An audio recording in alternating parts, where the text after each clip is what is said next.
بسم اللہ الرحمن الرحیم نحمدہ ونصلی علی رسولہ الکریم۔ محترم سامعین، سیرت حضرت عمر رضی اللہ تعالیٰ عنہ کی بیان کر رہے ہیں۔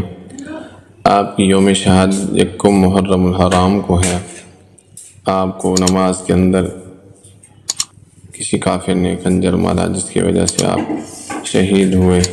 محترم سامعین، سیدنا عمر رضی اللہ تعالیٰ عنہ کی محبت پیارے نبی صلی اللہ علیہ وسلم سے والہانہ محبت تھی۔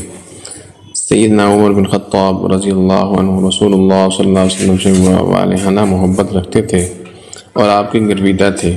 آپ رضی اللہ تعالیٰ عنہ رسول اللہ صلی اللہ علیہ وسلم کی مجلس سے تب تک نہ اٹھتے تھے جب تک مجلس برخاست نہ ہو جاتی۔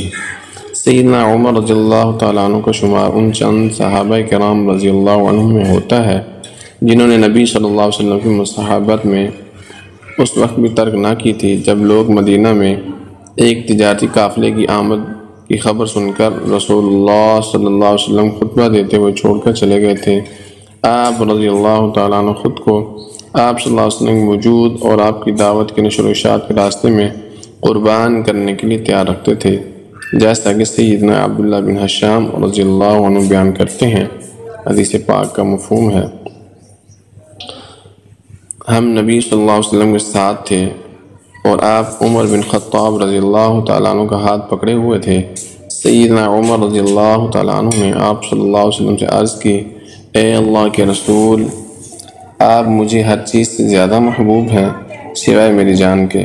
تو نبی صلی اللہ علیہ وسلم نے فرمایا، نہیں اے عمر، اس ذات کی قسم جس کے ہاتھ میں میری جان ہے، تمہارا ایمان اس وقت تک مکمل نہیں ہو سکتا جب تک میں تمہیں تمہاری جان سے بھی زیادہ عزیز نہ ہو جاؤں۔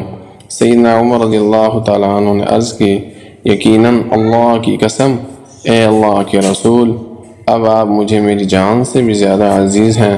تو نبی صلی اللہ علیہ وسلم نے فرمایا، اے عمر، اب تمہارا ایمان کامل ہوا۔ محترم سامعین، ہمیں بھی اپنے پیارے حبیب صلی اللہ علیہ وسلم سے ہر چیز سے بڑھ کر محبت کرنی چاہیے۔